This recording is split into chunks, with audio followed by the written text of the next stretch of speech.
Strawberry பிக்கிங்கில் இந்த மாதிரி train service மாதிரி விட்டு இதுவும் அட்ராக்ஷன் மாதிரி எல்லாத்தையும் வசூல் பண்ணி உள்ள அந்த தோட்டத்தை ஃபுல்லும் சுற்றி காட்டுவாங்க.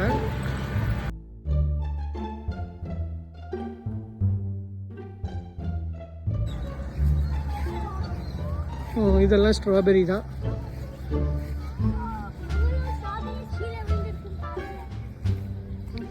இங்கே எல்லாமே ஃபுல்லாக குதறிட்டாங்கன்னு நினைக்கிறேன். அந்த சைடு பாருங்கள் நிறைய இருக்குது. இங்கே பாருங்கள் ஸ்ட்ராபெரி எவ்வளோ இருக்குன்னு. இது புதர் மாதிரி தான் இருக்கும். இது அப்படியே நம்ம கொஞ்சம் ஓப்பன் பண்ணி பார்த்தோம்னா உள்ள நிறைய ஸ்ட்ராபெரிஸ் இருக்கும். இங்கே பாருங்கள் நல்ல கலர்லேயே இருக்குது. இங்கே பாருங்கள் நைஸ். இருக்கா நிறையா? நல்லதா பாருங்கடா.